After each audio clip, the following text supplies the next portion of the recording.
الله أكبر الله أكبر الله أكبر الله أكبر أشهد أن لا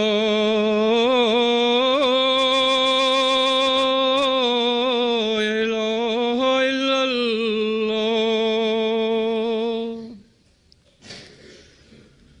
أشهد أن لا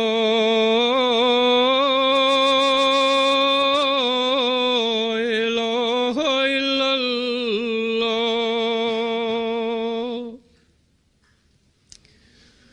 أشهد أن محمدا رسول الله أشهد أن محمدا رسول الله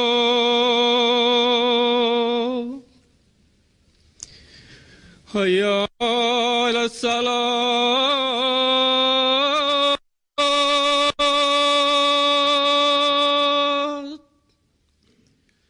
حي على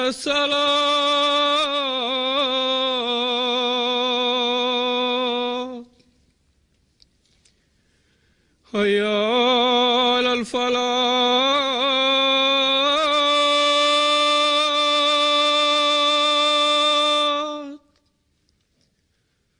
حي على الفلاح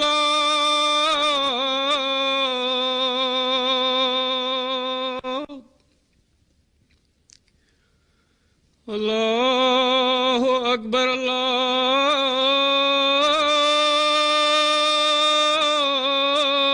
الله أكبر لا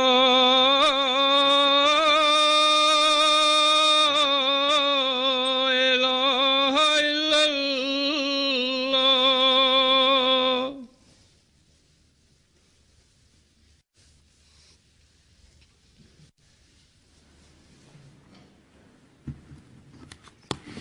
अस्सलामु अलैकुम रहमतुल्लाह।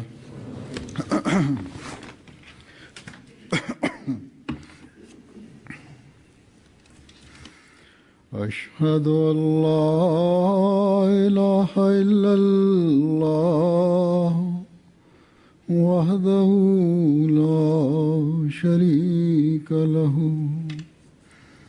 وأشهد أن محمدا عبده ورسوله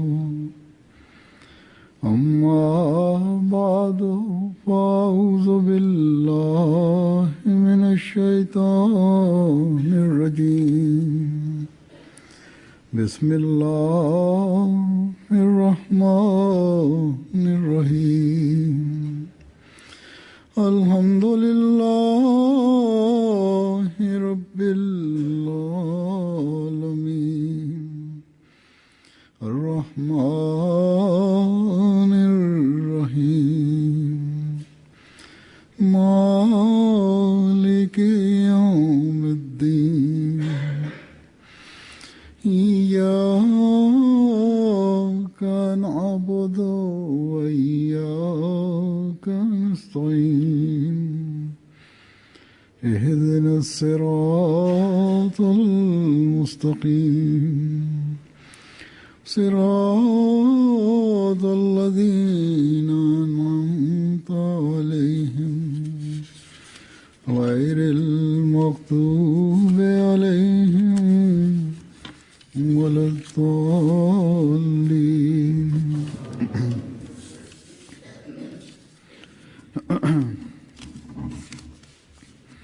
واعتصموا بحبل الله جميعا ولا تفرقوا واذكروا نعمة الله عليكم إذ كنتم أعداء فألف بين قلوبكم فأصبحتم بنعمته إخوانا وكنتم على شفا حفرة من النار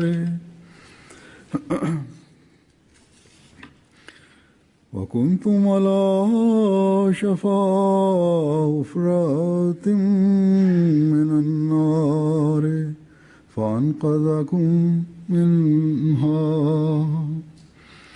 كذلك يبين الله لكم آياته لعلكم تهتدون ولتكن منكم أمة يدعون إلى الخير ويأمرون بالمعروف وينهون عن المنكر وأولئك هم المفلحون.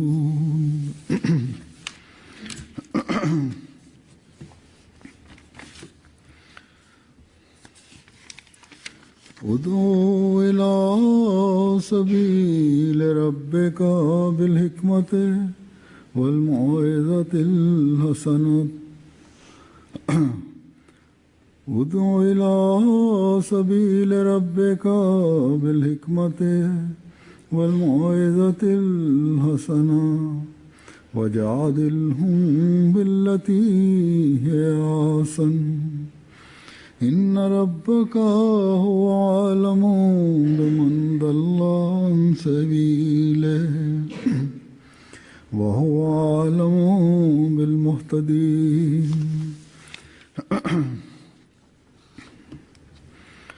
ये आयात सूरह आल इमरान और सूरह नहल की है।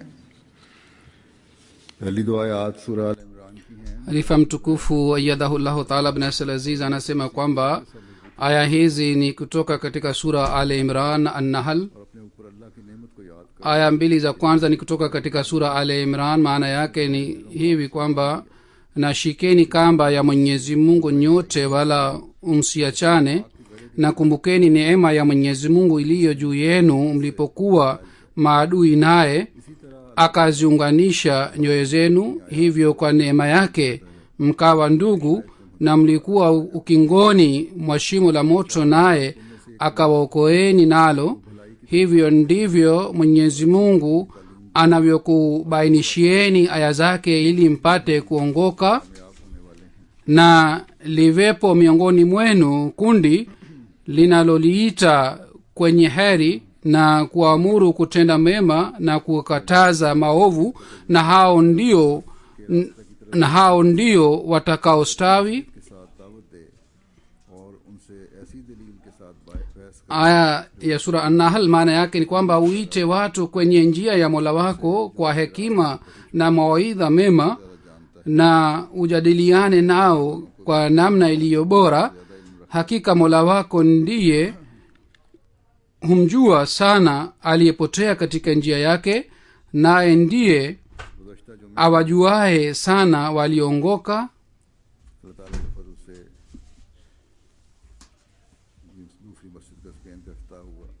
Katika Ijumaa iliyopita, kwa fadhili za Mwenyezi Mungu, msikiti wa pili wa Spain ulifunguliwa na jumuiya yote ilikuwa na furaha kwa sababu ya hii. Na kuhusiana na ufunguzi wa msikiti nilitoa nasaha kadhaa.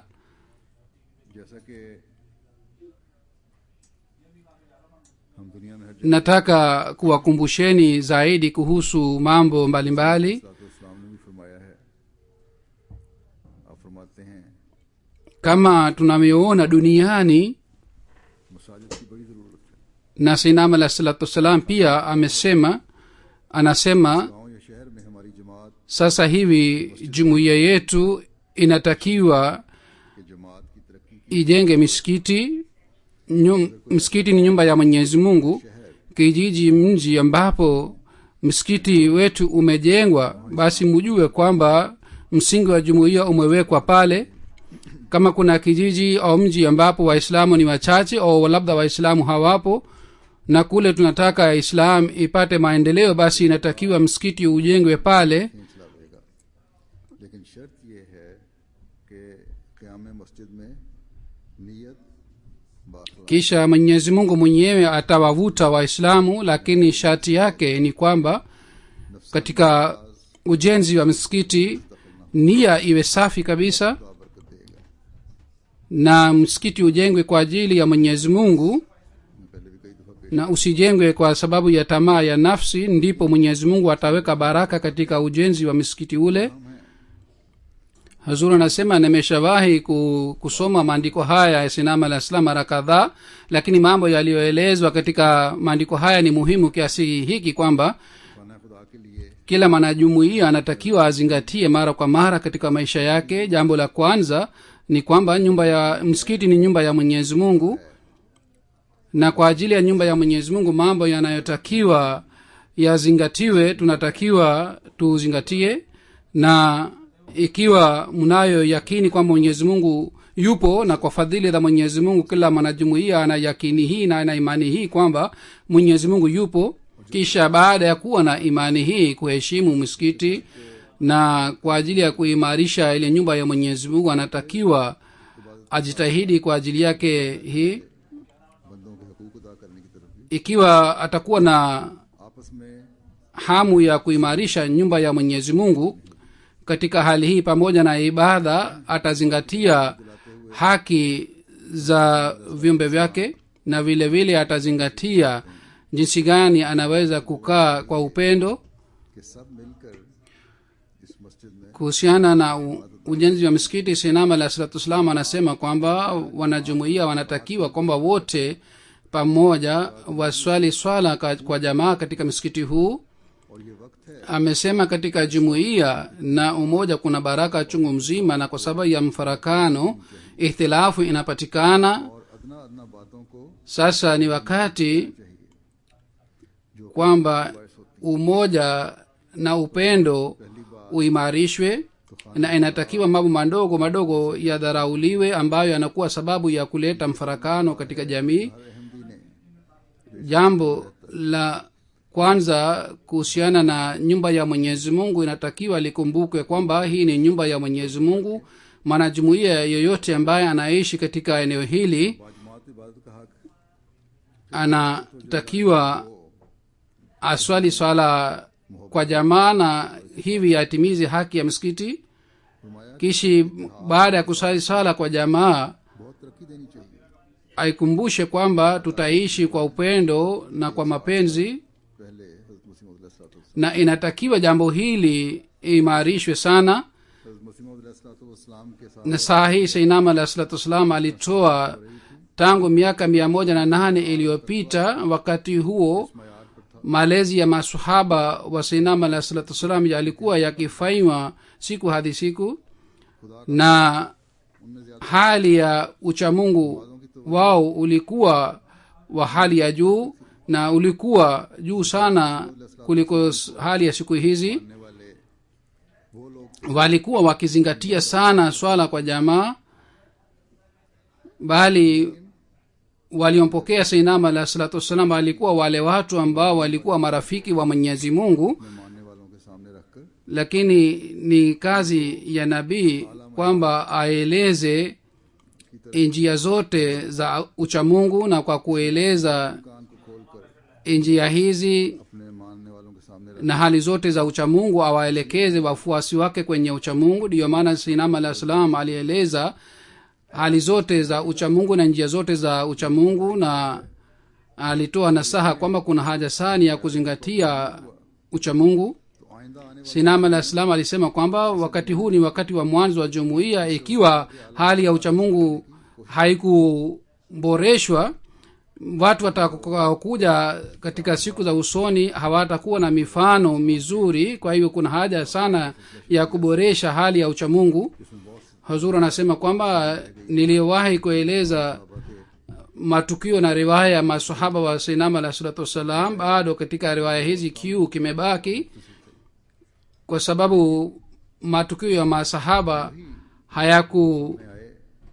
hayakupatikana kwa wingi, lakini matukio yaliyopatikana ni ya hali ya hii kwamba की नस्ल में से हैं, riwaya na matukio tuliyopata ya masahaba ni aina hii kwamba yanatukumbusha kuhusu maombi तौर पर अपने wazao wao ambao labda wengine wanaishi katika spain. और चलने की तरफ Hawa wanatakiwa wawaombee wazee wao na wanatakiwa waige mifano yao, अभी बेइंतहा काम करना है। na katika nchi hii उस खोई हुई साख को दोबारा कायम, tunatakiwa tufanye kazi sana, यहाँ रहने वालों को जो na heshima iliyopotea tutarudisha ile heshima ya islam दीन इस्लाम की खूबियां बताकर ambayo ilipotea hapa karne kadhaa iliyopita. इसके लिए Wenyeji wa hapa, हम चीज kwa kuambia wenyeji wa hapa sifa za islam, tutawaleta chini ya bendera ya islam. और Na kwa ajili ya hii kwanza kabisa tunalazimika kutimiza haki ya ibada ya mwenyezi mungu na kuomba msaada kutoka kwake, na kwa kuwa kitu kimoja kufanya kazi ya tabligh. इत्तेफाक को तरक्की देने का वक्त, Hii ndiyo ni kazi yetu. बल्कि आज भी Wakati na बहुत बड़ा दावा लेकर खड़े हुए हैं। zama ya sinam alah salatu wassalam ilikuwa si wakati wa kuboresha na imarisha umoja, bali siku hizi pia wakati mnadai kwamba mtaleta watu chini ya bendera ya mtume muhammad sallallahu alaihi wa alihi wasallam. Kwa ajili ya hii kwanza kabisa mnatakiwa muimarishe umoja na upendo na muache mifano mizuri kuhusu hii. Kila mwanajumuiya na kila mwenye madaraka katika jumuiya, ikiwa hatoi mchango wake katika kuimarisha umoja, basi katika hali hawezi kutimiza haki ya nyumba ya mwenyezi mungu. Niliwahi kusema kwamba uzuri wa msikiti unaweza kufaa wakati wanakuja kusali ndani yake, जब हर अहमदी के wa कौल व फेल में uzuri wa roho yao ionekane. के एक दूसरे के लिए Kila mwanajumuiya pamoja na kauli yake na amali yake इस बात को Quran ionekane kwamba wao wanapendana, अल्लाह ताला ने फरमाया, na Qur'ani tukufu pia imetuelezea jambo hili waziwazi. तर्जुमा भी आपने सुन Aya niliyosoma mbele yenu leo katika aya hii, Mwenyezi Mungu amesema kwamba mupendane. Umewahi kusikia tafsiri yake? अल्लाह ताला का इनाम और एहसान Mwenyezi Mungu anasema kwamba ikiwa hamfanyi hivi, basi itakuwa upotevu kutoka kwenu.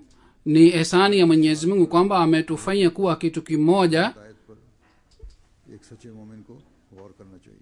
Kila amri ya Mwenyezi Mungu, kila mwongozo wa Mwenyezi Mungu mwaminio anatakiwa aifuate. ना कोई ओहदेदार बाहर है, ना कोई मुरब्बी या मुबल्लिग, Katika amri hizi mimi sipo nje, wala मर्द है या औरत है, mbashiri wala mwenye madaraka wala mwanajumuiya yoyote hayupo nje katika amri hizi za Mwenyezi Mungu.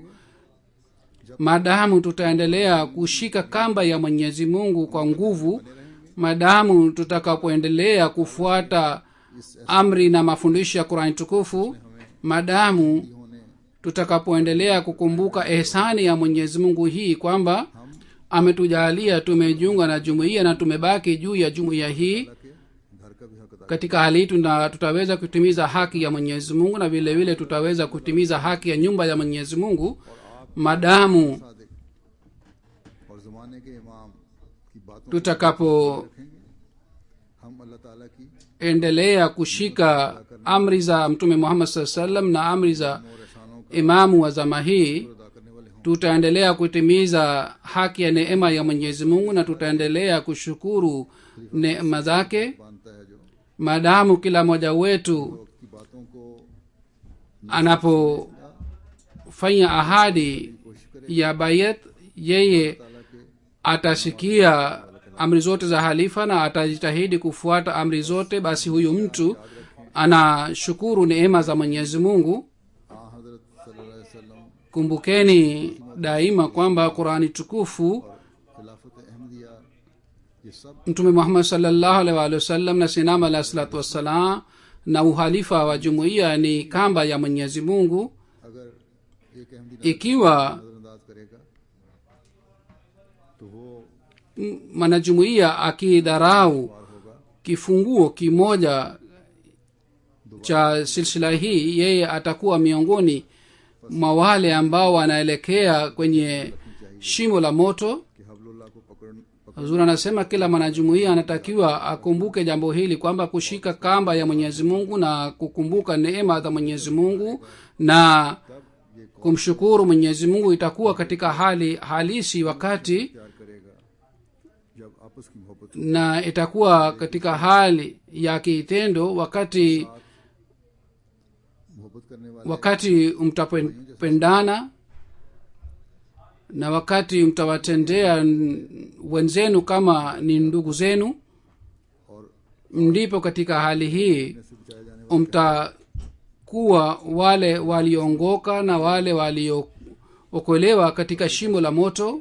अपने आप को पाक रखें। Ndipo katika hali hii kila mwanajumuiya जब हर atajitakasa katika mfarakano na atajiitwa mwanajumuiya halisi, na atajisalimisha katika kibri ya kila aina, wakati kwa ajili ya ridhaa ya Mwenyezi Mungu upendo utakapopatikana. एक हकीकी अहमदी बनता है।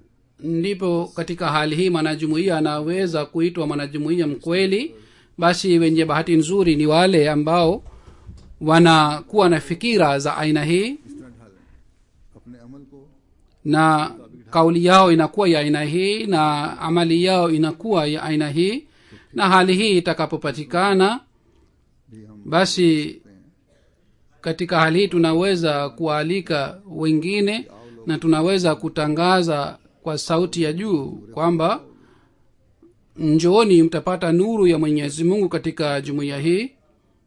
दीन से हटा हुआ है। Siku hizi labda बड़ी तादाद दुनिया में दीन से हट गई है। watu wengi wameacha kufuata dini ya Mwenyezi Mungu, बल्कि खुदा ताला के वजूद का भी bali zaidi ya hii ni kwamba wapo watu wengi ambao hawaamini Mwenyezi Mungu, hususan katika nchi za Ulaya.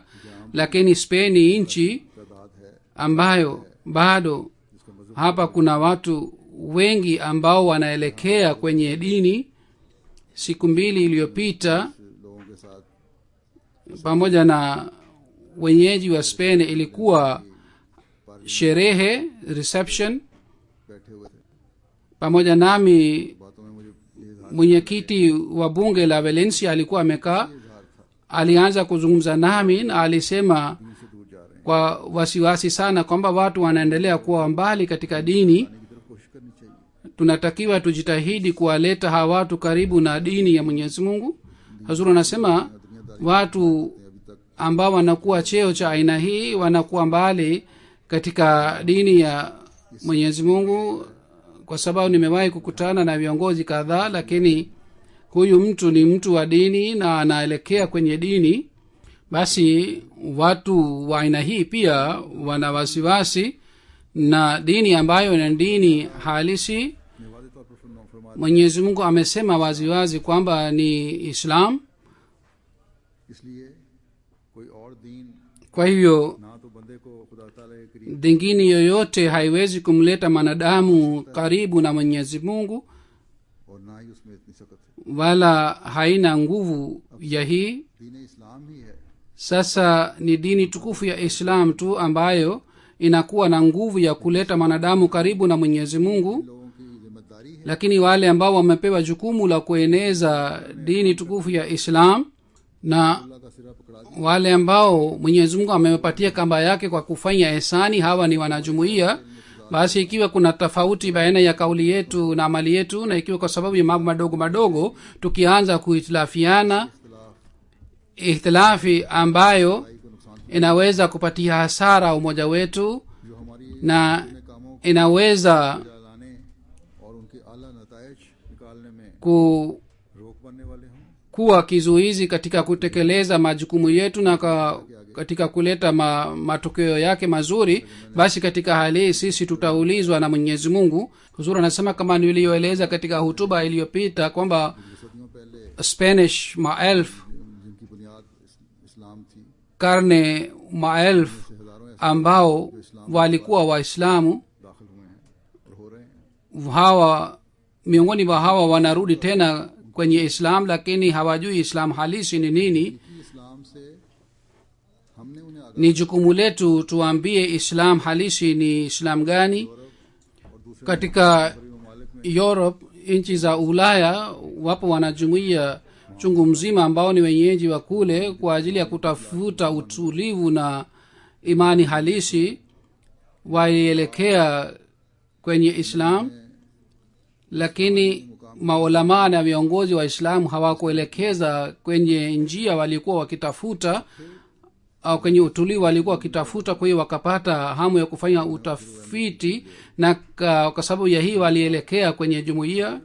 Kwa hiyo kwa ajili kila maana jumuiya, jambo hili ni la kufikiria sana, kwamba watu wanakuja wapya katika jumuiya, wao katika jumuiya wanapata utulivu sana, na kwa ajili ya hii wanajumuiya wa zamani wanatakiwa wazingatie vitendo vyao na amali zao.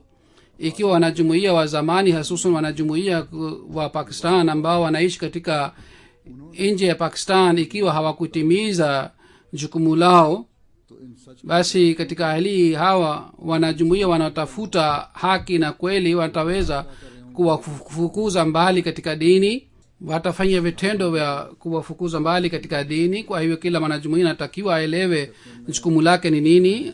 Hazur anasema, nimeeleza habari ya reception iliyofanyika kule nilieleza mafundisho kadhaa ya islam. Mwanamke mmoja ambaye nilidhani kwamba ni Spanish, baada ya chakula alikuja kukutana nami, alivaa hijabu, akasema kwamba mimi ni Muislamu. Nikasema, kwa sura unaonekana kwamba wewe ni Spanish. Na akasema kwamba yeye ni kiongozi wa kundi fulani la Waislamu, na akasema kwamba umeeleza vizuri mafundisho mazuri ya Islam na nimefurahi sana kwa kusikia hutuba yako. Nilipomwambia kwamba wewe unaonekana ni mwenyeji wa Spain, mtoto wa Karamalai Zafar Saheb alikuwa amesimama pamoja nami karibu nami, akasema kwamba huyu ni mwenyeji wa Spain lakini sasa amekubali Islam. Alisema kwamba ameconvert, yani amejiunga na Islam, lakini yule mwanamke akasema kwamba hapana, mimi sikujiunga na Islam, bali mimi nimerudi katika dini ya mababu zangu. Hazur anasema, kwa hiyo hapa wapo watu wengi ambao wanatafuta dini ya mababu zao na mizizi ya dini ya mababu zao. Kwa hiyo katika maeneo ya aina hii na katika watu wa aina hii tunatakiwa tufanye kazi sana na tufanye juhudi sana. Lakini nasema mara kwa mara kwamba ikiwa mnataka baraka ipatikane katika kazi hii, basi hali zetu inatakiwa iwe sawa na amri za Mwenyezi Mungu. Wale ambao wanatafuta Islam halisi ni sisi ambao tunaweza kufuta kiu chao, yani wanajumuiya. Sayyidina alayhi salatu wasalam aliposema kwamba baada ya kujenga misikiti, basi jueni kwamba msingi wa Islam imewekwa pale, lakini pamoja na hiyo aliweka sharti hii pia kwamba katika ujenzi wa misikiti ndiye inatakiwa iwe safi, ndipo faida itapatikana. Katika ujenzi wa misikiti na katika kuimarisha misikiti ni imani halisi ambayo itafaa, si hodari ya mtu au kitu kingine kitafaa. Ingawa vitu hivi pia vinakuwa pamoja na vitu hivi, lakini iman halisi ni kitu cha kwanza. Na wakati masilahi ya nafsi na madaraka na kibri tutakapoacha nyuma vitu hivi, katika hali hii tutaona baraka ya msikiti wa Basharat, na vile vile tutaona matokeo mazuri ya ujenzi wa msikiti huu wa Rahman wa Valencia. Katika makaribisho ya ufunguzi wa msikiti huu, mara ya kwanza jumuiya ya Spain ilipanga makaribisho kubwa kiasi hiki. Katika makaribisho haya wa majirani, wasomi, viongozi wa serikali na wenye siasa pia walikuja, na watu wengine pia walikuja, na wao walipata athari nzuri sana. Wengi walisema kwamba mafundisho mazuri ya Islam tumesikia leo mara ya kwanza.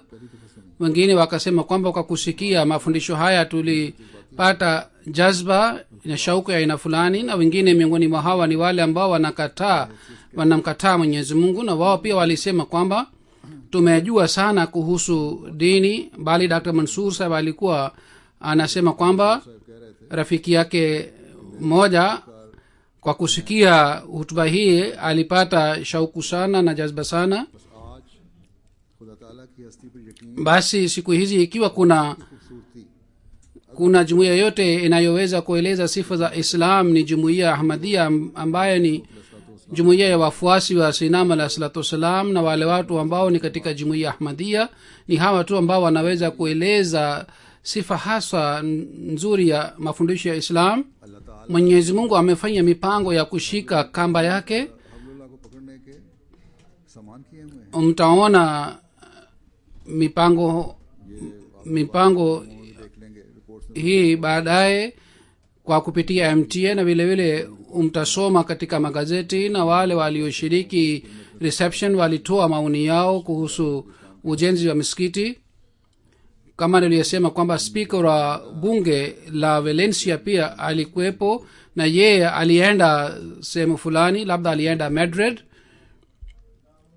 Wenyeji wa hapa wanajua kwamba umbali ni kiasi gani. Kwa kutumia treni inatumika masaa mawili kufika kule Madrid. Yeye alikuja kuchelewa, na wafanyakazi wake walisema kwamba yeye hawezi kushiriki reception au kuhudhuria reception, lakini yeye alikuja saa moja kabla ya reception katika stesheni, na alimwambia driver yake kwamba uende moja kwa moja miskitini. Yeye alienda kwa ajili ya kazi yake, na aliniambia kwamba leo mchana lilikuwa na kikao pamoja na waziri ya mambo ya nje, lakini yeye alitanguliza mpango wa msikiti na alikuja kushiriki. Kwanza alikuwa na wazo hili kwamba atakaa nusu saa katika makaribisho yale, lakini alikaa na alizungumza na alizungumza mazungumzo mazuri, na alisema kwamba wewe umeeleza mafundisho mazuri ya Islam leo. में बयान की है। तो इसी तरह vile vile walikuwepo watu wengine pia ambao walikuja, na walikuwa wenye siasa, madaktari na wasomi, na walikuwa wabunge pia. Wote walipata athari nzuri kwa sababu ya reception. Kama niliyosema, ilikuwa जैसा कि मैंने कहा function ya kwanza iliyopangwa na jumuiya ya Spain kiasi hiki, na watu 108 walikuja. Majirani ambao walipinga ujenzi wa misikiti mwanzoni, wengine walikuja katika reception, ikiwa wao walikuwa na wasiwasi. अगर कोई शुबहात थे भी उनमें Baada ya kusikia hutuba yangu, wasiwasi yao iliondoka. तकरीर के बाद वो दूर हो गए। Nilianza hutuba yangu kuhusu haki za majirani. इस्लाम में इसकी अहमियत Kwa hiyo sasa dunia inaelekea kwenye Islam, na baada ya ujenzi wa misikiti huu, सिर्फ नजर है। baada ya ufunguzi wake na baada ya kuja habari zake katika magazeti, watu wataelekea zaidi, na tunatakiwa sisi tutimize majukumu yetu. Basi kuna haja sana ya kuelewa majukumu yetu.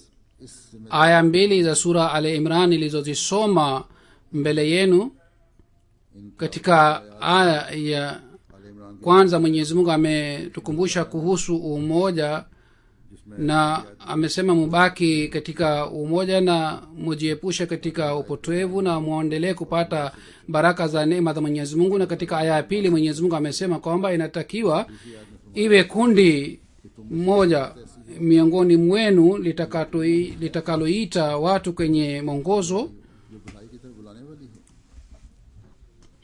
Basi jumuiya ambayo inawaita watu kwenye wema na inakumbusha kuhusu mema na inawazuia watu katika maovu, mambo haya yameelezwa katika aya hii kwamba inatakiwa jumuiya ya aina hii au kundi la aina hii ilipatikane. एक जमात ऐसी हो Na kundi hili ni kundi la wabashiri na walimu. Kwanza kabisa ni wao मुरब्बियान की जमात। ambao ni kundi hili, kwa sababu halifa आप मुरब्बियान amewatuma को खलीफा वक्त nyinyi wabashiri na waalimu katika jumuiya kwa kuwa naibu yake kwa ajili ya malezi na mahubiri. nyinyi ni wenye kutoa nasaha na mawaidha na mnawaambia dunia kwamba ikiwa mnataka kuokoka basi mushike kamba ya mwenyezi mungu. ikiwa unataka kuboresha dunia na akhira तो हबलुल्लाह को पकड़ लो। basi अगर दुनिया और आखिरत से katika hali hii muimarishe umoja na udugu na upendo. ikiwa wabashiri wenyewe hawawezi kuonyesha hulka njema, hawawezi kuwasihi dunia, आला मयार कायम नहीं करेंगे kazi ya wabashiri ni kuwapatia malezi jumuiya na kufanya mahubiri. काम जमात की kwa ajili ya kazi hizi zote mbili बस mnatakiwa wawe na subra sana na waonyeshe subra sana हौसला na waonyeshe mifano ya subra ya hali ya juu na आला मयार waonyeshe utii wa hali ya juu na wawaambie watu wao pia wafanye utii. kauli yao na mali yao inatakiwa ipatane yafiki, follow fail में kama niliyosema kwamba wabashiri जैसा कि मैंने कहा ni waakilishi wa halifa kwa ajili ya malezi ya jumuiya. रूहानी तरक्की के लिए wao wanatakiwa watimize haki ya uwakilishi wake.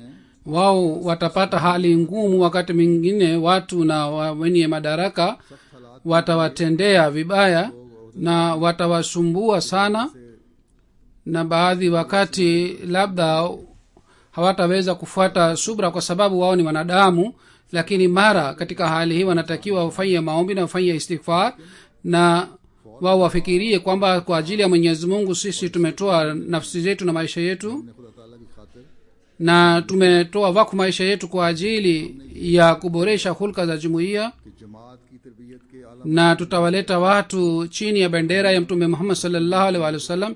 ikiwa watakapokuwa na fikira hii basi kauli ya mtu yeyote haiwezi kuwateleza katika juhudi yao wanayofanya. mwendelee kuzingatia jambo hili kwamba alizzatu lillah, yani heshima yote ni kwa ajili ya mwenyezi mungu. ahadi ambayo mliofanya ya kutoa maisha yao mtaendelea kukumbuka, na mtaendelea kukumbuka ukubwa wa mwenyezi mungu na heshima yake. ikiwa mnatendewa vibaya na wenye madaraka katika jumuiya na kisha mnaonyesha subra, basi katika hali hii mtaendelea kupata ridhaa ya mwenyezi mungu, kwa sababu katika hali yoyote mtaendelea kufuata amri hiya yaamuruna bilmaruf. basi kazi ya mbashiri si hii kwamba ajisalimishe katika fitina na awe mbali katika fitina na ikhtilafu, bali kazi yake ni kuokoa dunia katika fitina और आग के गड़े से na kuokoa dunia katika shimo la moto. दुनिया को भी तफरीक na kama nilivyosema kazi hii haiwezi kufanywa bila kutoa muhanga na bila kujitolea. ये काम huzuri anasema kisha baada ya wabashiri ni kundi la wale watu ambao ni wenye madaraka katika jumuiya ambao walijitolea kwa ajili ya kuitumikia jumuiya. wenye madaraka katika jumuiya pia wamepewa amana. wale ambao hawatimizi haki ya amani wanaweza kukamatwa na mwenyezi mungu. mwenyezi mungu amesema waziwazi katika Qur'an tukufu kwamba mtaulizwa kuhusu amana zenu, na amana haki yake inaweza kutimizwa wakati katika kauli na amali inakuwa sawasawa. होगा या हो सकता na cheo katika jumuiya isiwe kwa ajili ya kupata cheo, है पैदा की जाए bali iwe kwa ajili ya kuonyesha hulka njema na kuimarisha hulka njema katika jumuiya. na yaamuruna bilmaruf inatakiwa izingatiwe kila wakati.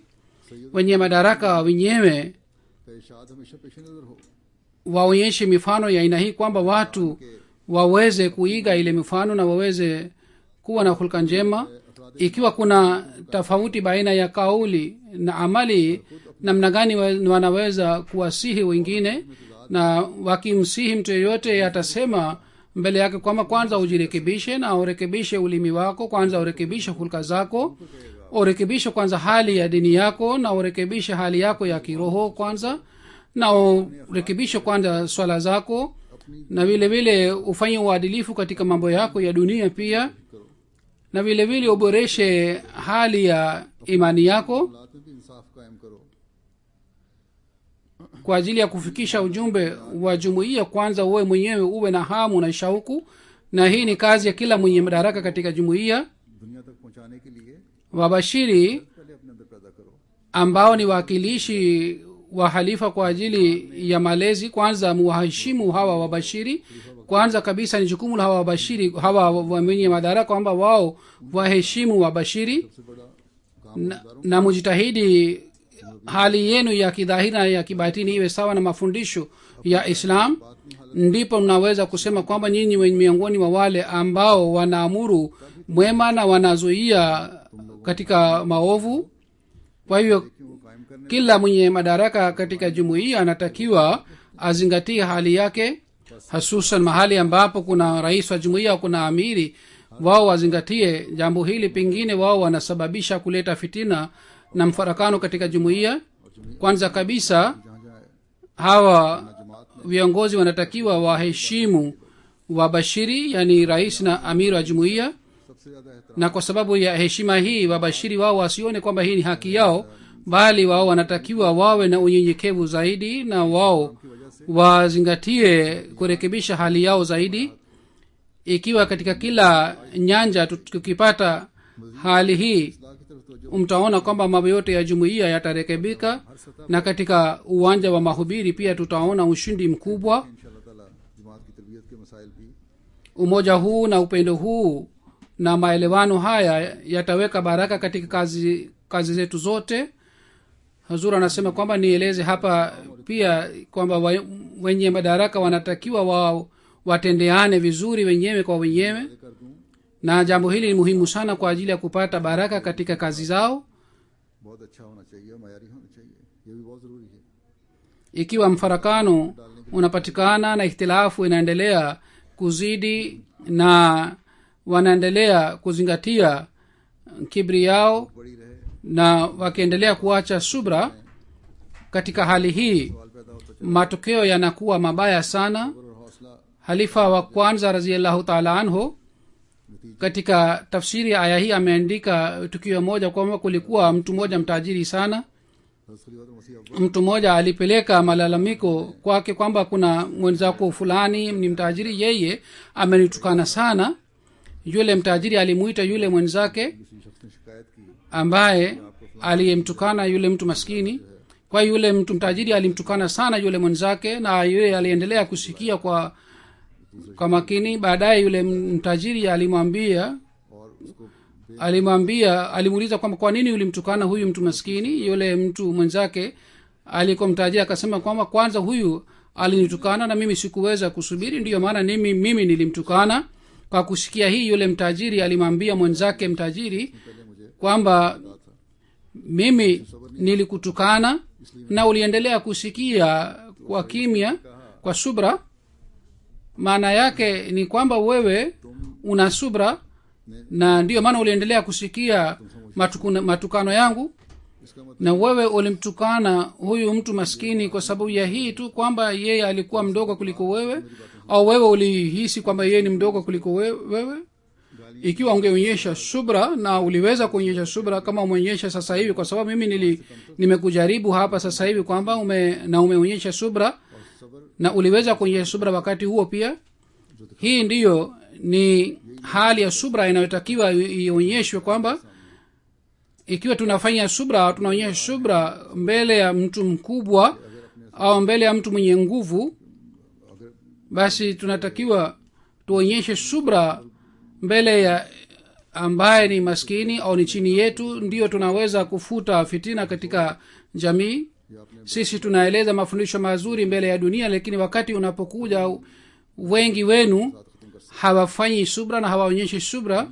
ikiwa tukipata hali hii ya imani, basi katika hali hii viwanja vyetu vya mahubiri vitaendelea kufunguliwa. wanajumuia wa kawaida wasidhani kwamba wabashiri na wenye madaraka katika jumuiya hii ni majukumu yao tu, खुद को चले जाएंगे bali kupendana wenyewe kwa wenyewe na कि वाकफी ने kupatana na kushika kamba ya mwenyezi mungu, आपस में मोहब्बत kusikia amri za mwenyezi mungu na za mtume muhammad saa salam, अल्लाह ताला की रस्सी na sawa na mafundisho ya sainam alahi salatu wassalam, kuboresha hali ya uchamungu wetu na और उन पर kumtii halifa mtukufu. hili ni jukumu la kila mwanajumuiya, तालीम के मुताबिक na kitu hiki kinaweza kuboresha umoja wa jumuiya. खलीफा वक्त की बातों kuwaheshimu wenye madaraka katika jumuiya na kutii katika mambo ya jumuiya. Hili ni jukumu la kila mwanajumuiya katika uhusiano wa nyumbani na nje ya nyumba. Pia kuonyesha hulka njema ni jukumu la kila mwanajumuiya, ये हर फर्द जमात पर फर्ज ndipo sisi tutaokolewa katika kuanguka katika shimo la moto. कायम करना Kisha Mwenyezi Mungu hakusema hii tu kwamba mahubiri ni kazi ya wabashiri au ni kazi ya watu wachache ambao wanajitolea kwa ajili ya mahubiri. Bila shaka Mwenyezi Mungu ameeleza habari ya kundi moja, lakini kuhusu mahubiri kuna amri kwa ajili ya watu wote. लगली पेश कर देते हैं। Ikiwa sisi बेशक tume ग्रोह का जिक्र Mwenyezi Mungu ametuambia tufuate amri zote za Mtume Muhammad sallallahu alaihi wasallam, basi katika hali hii tunalazimika kufuata amri hii kuhusu mahubiri. Katika aya niliyoyasoma mbele yenu ya sura An-Nahl, katika aya ile Mwenyezi Mungu ametukumbusha kuhusu hii na ametupatia jukumu hili, na hili ni jukumu la kila mmoja, kila mbashiri, kila mwenye madaraka, kila mwanajumuiya, awe mwanamke au mwanamume, kwamba yeye awaite watu kwenye njia ya Mwenyezi Mungu. Kisha ameonyesha jinsi gani tunaweza kuwaita watu katika njia yake. फर्द जमात मर्द की और औरत की Mwenyezi Mungu anasema kwamba kwa hekima muwaite watu तरीक भी बता दिया। katika njia yake. Sasa wakati mnatambulika duniani na watu wanaelekea kwenu, baada ya ujenzi wa misikiti, njia za mahubiri inafunguliwa na magazeti pia yameanza kuandika. Kwa kupata faida katika mambo haya yote, kwa kuelewa hekima ya mahubiri mutimize haki yake. Hii ndiyo Mwenyezi Mungu anasema. Mwenyezi Mungu ametumia neno la hekima wakati wa kufanya mahubiri. Hekima ina maana chungu mzima, sawa na hali na sawa na wakati. Mwenyezi Mungu ametuelekeza kwamba namna gani tunaweza kuwahubiri. मस्जिद के साथ बनने Jambo la kwanza ni kwamba kwa ajili ya mahubiri kupata elimu ni muhimu sana, ambayo inapatikana kwa kusoma tafsiri ya Qur'an tukufu. तबलीग की हिकमत को समझकर Muboreshe kwanza dalili yenu, ये अल्लाह na kwa ajili yake musome hadithi za Mtume Muhammad sallallahu alaihi wasallam, na kwa kusoma hadithi zake muboreshe dalili yenu और मुख्तलिफ लोगों के लिए pamoja na Islam. किस तरह किन लोगों से तुमने Shutuma zinazoletwa dhidi ya Mtume Muhammad sallallahu alaihi wasallam, kuhusu hii pia muboreshe dalili yenu na mujitahidi kupata elimu yake. Kisha hekima maana yake moja ni uadilifu. Wakati wa mjadala, wakati wa kujadili, haitakiwi dalili ya aina hii itolewe ambayo inashutumiwa na watu, na wakati wa kuzungumza, badala ya kutimiza uadilifu, ikiwa maneno yanasemwa ambayo badala ya kuleta athari nzuri yanaleta athari mbaya, na badala ya uadilifu inakuwa dhulma.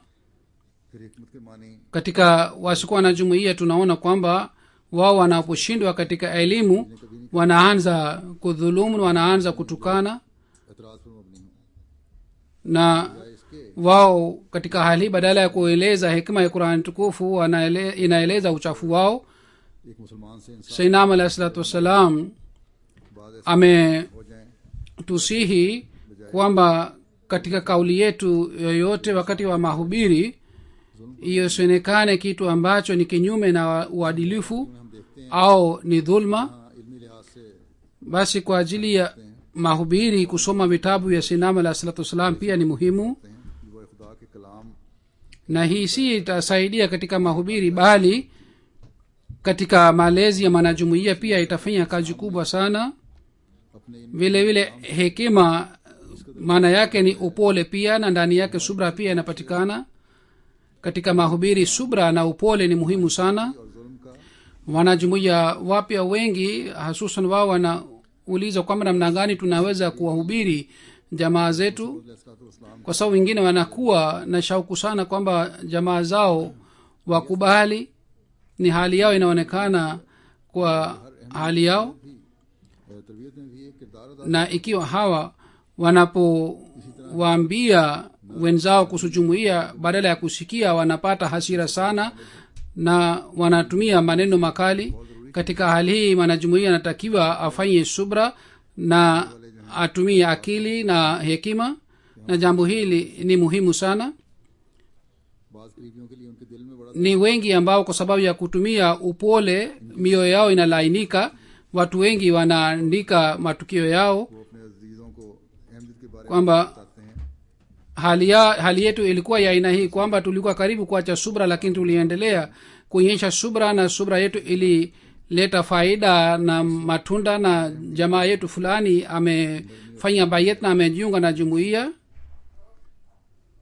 और ये बहुत ज़रूरी चीज़ है Na बहुत सौ के hekima maana yake ingine katika lugha ya Kiarabu ni kwamba permission kitu ambacho kinazuia katika ujahili, वाक़यात लिखते हैं yani anayehubiri anatakiwa aseme maneno ambayo yanamzuia mtu mwingine ya kusema mambo ya ujahili. सब्र करते रहे और हमारा Yani msiseme maneno ambayo yanaweza kumhimiza katika mambo ya ujahili. Bila shaka katika miongoni mwa mashekhi ambao mioyo yao imekuwa kama ni mawe, जो हिकमत है mwenyezi mungu amepanga kwa ajili yao kwamba watakufa kifo cha ujahili. ikiwa यानी तबलीग करने वाले को ikiwa tunazungumza sawa na hali ya kila mtu, basi katika hali hii mioyo inaanza kulainika. Hata kama katika hali hii mtu hakubali, lakini anakaa ananyamaza kimya. जो उसको मजीद जहालत पर उभारने वाली हैं Na wale ambao hawamwamini mwenyezi mungu, hata mioyo yao pia inalainika, जिनके दिल पत्थर na wao wanajizuia katika kuleta shutuma za ujahili. Hazur anasema kama nilivyosema kwamba katika reception watu wengi walikuja ambao walikuwa hawana dini. Miongoni mwa hawa walikuwa wawili, mke na mume. Waliposikia mafundisho मानता नहीं इंसान ya Qur'an tukufu na ya hadithi, wao wakasema baadaye kwamba kwa tuliathirika kiasi hiki kwamba tulipenda tuendelee kusikia mafundisho haya. Hazur anasema mafundisho ya Qur'an tukufu ni yenye heshima kiasi hiki kwamba ikiwa inaelezwa sawa na hali ya watu inaleta athari sana juu ya mioyo ya watu. Hazur anasema kwamba, nasema tena kwamba viwanja hivi ambavyo vinasafishwa na mnatambuliwa na watu, basi sasa ni jukumu lenu kuangalia hawa watu, doctor थे na hili ni jukumu la kila mmoja wenu.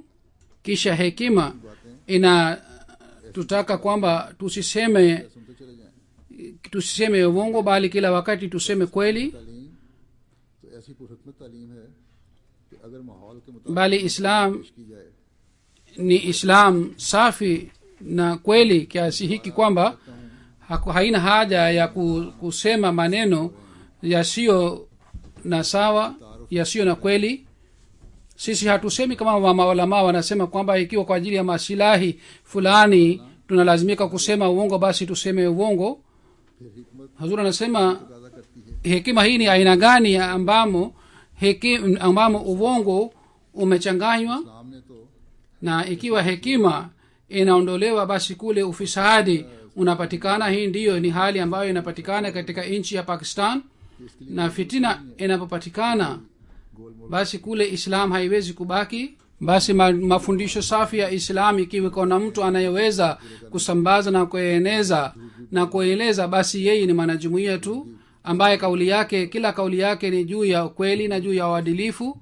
जिसमें झूठ Basi hili ni jukumu kubwa sana ambalo ni jukumu la kila mwanajumuiya ambalo sisi tutakalolitimiza. Mwenyezi Mungu amesema वहाँ फितना और फसाद पैदा हुआ और यही चीज़ आजकल हम पाकिस्तान में mutimize मुल्कों में mambo yote ya hekima, muboreshe elimu yenu na muboreshe subra yenu na muboreshe uadilifu wenu. बस इस्लाम की हकीकी तालीम अगर कोई फैला Na katika maisha yenu ya kila siku hali yake ionekane, जिसकी हर बात na muweze kujua na kutambua tabia za watu, kwa sababu bila hii mahubiri haiwezi kufanywa. जो हमने अदा करनी है अल्लाह ताला ने फरमाया Katika hali hii, ताज़े ikiwa mnafanya hivi, पूरे करो mawaida mtakayotoa आओ अपने सब yanaweza kuleta athari na mahubiri yenu yatakuwa yenye hekima. अपनी रोज़मर्रा Ndipo katika hali hii mtaweza kufuata muwaidha hasana. हार होता हो Muwaidha hasana maana yake ni kwamba kitu ambacho kauli ambayo inalainisha moyo, शनासी के बगैर भी kauli inayosemwa kwa kutimiza haki ya hekima inalainisha mioyo. Katika nchi hii kuna mataifa mbalimbali, inatakiwa njia mbalimbali ifikiriwe kwamba namna gani tunaweza kuwahubiri hawa watu. kuhusu hii pia mwenyezi mungu ametuelekeza, wajadilhum billati hi ahsan, तहत हमारी तबलीग जो है वो पुरहिकमत हो सकती है। yani तब तुम uwahubiri मौइज़ा हसना पर अमल kwa nasaha ya aina hii kwamba mioyo yaanze kulainika. जो दिल को नरम करे, बस हिकमत Kufanya mahubiri ni jukumu la kila mwanajumuiya, na kuleta matunda katika mahubiri hii ni kazi ya mwenyezi mungu, na kuongoza ni kazi ya mwenyezi mungu. Lakini kwa ajili ya kazi hii, kama nilisema mwanzoni, tunatakiwa tubadilishe hali zetu, ndipo के जादिल हम kauli yetu italeta athari, ndipo dalili itafaa. ऐसी आसन दलील और हिकमत के साथ Sinam alayhi salatu wassalam ऐसी दिल को लगने वाली हो kwa kuelekeza jinsi gani tunaweza kufanya nasaha. Ikiwa mnataka kumpatia nasaha, mpatie nasaha kwa ulimi wenu, ni kitu kimoja. Ikiwa inaelezwa kwa njia moja inamfanya mtu kuwa mdui, na kukieleza jambo lile lile kwa njia ingine inaweza kumfanya kuwa rafiki. jadilhum billati hi asan, kwa sawa na amri hii ya mwenyezi mungu mufanye mahubiri,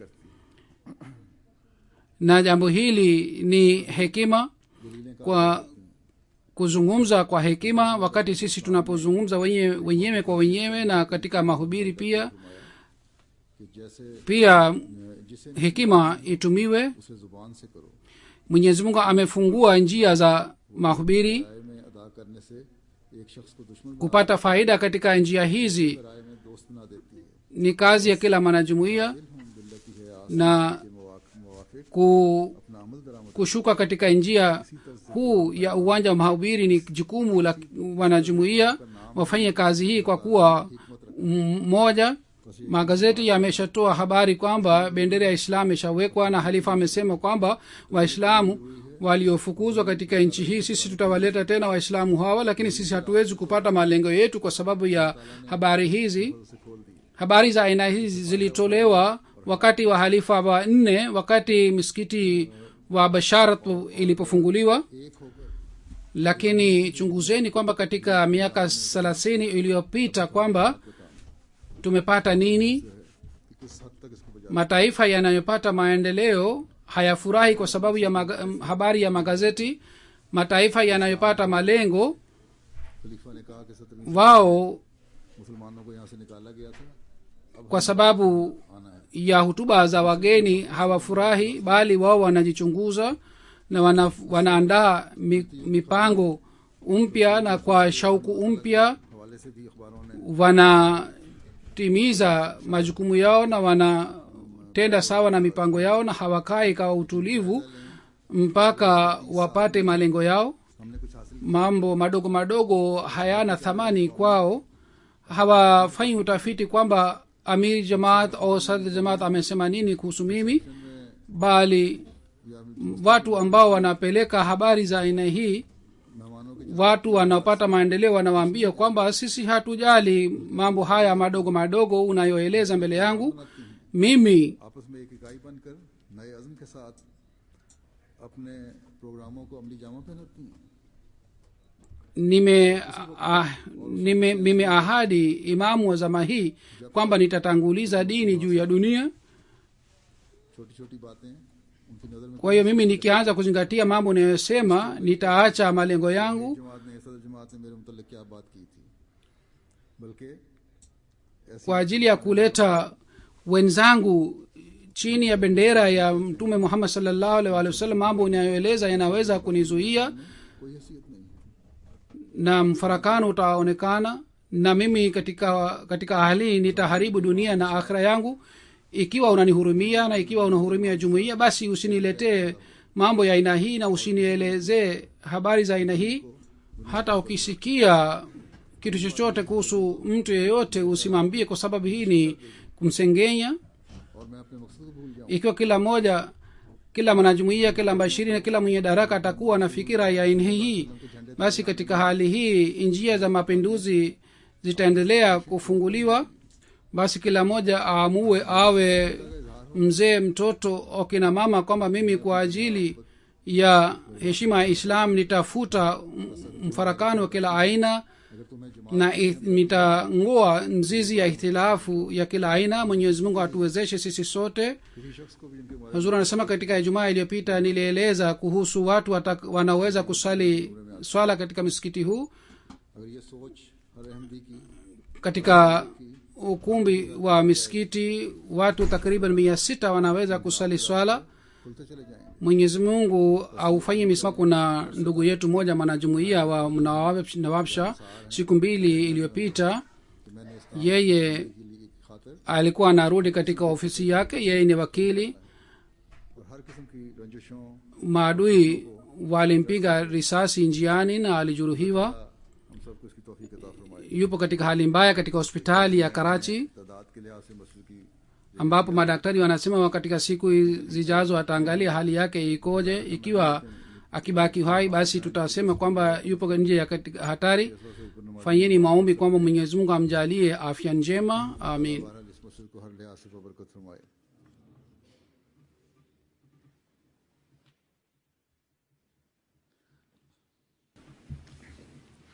Alhamdulillah, alhamdulillah, nahmaduhu wa nasta'inuhu wa nastaghfiruhu wa nu'minu bihi wa natawakkalu alayhi wa na'udhu billahi min shururi anfusina wa min sayyiati a'malina. من يهده الله فلا مضل له ومن يضلله فلا هادي له ونشهد أن لا إله إلا الله ونشهد أن محمدا عبده ورسوله. एक दुआ की तारीफ भी करना चाहता हूँ. हमारे एक मुखलिस अहमदी दोस्त नवाब शाह के, उनको गुज़श्ता 2 दिन पहले वो अपने दुकान से आ रहे थे, वकील भी हैं पेशे के लिहाज से. मुखालफिन ने गोलियों के फायर करके शदीद ज़ख्मी कर दिया. क्रिटिकल हालत में हैं अभी अस्पताल में कराची में. अभी कुछ तरसा और देखेंगे डॉक्टर, आइंदा चंद दिन और गुजर गए तब बताया जा सकता है कि ख़तरे से बाहर हैं कि नहीं. उनके लिए दुआ करें, अल्लाह ताला उनको शिफाए कामिला आजिला अता फरमाए. इबादल्लाह रहमकुमुल्लाह, इन्नल्लाह यामुरु बिल अदलि वल इहसान व इताइ ज़िल क़ुरबा وينهى عن الفحشاء والمنكر والبغي يعظكم لعلكم تذكرون. اذكروا الله يذكركم وادعوه يستجب لكم ولذكر الله أكبر.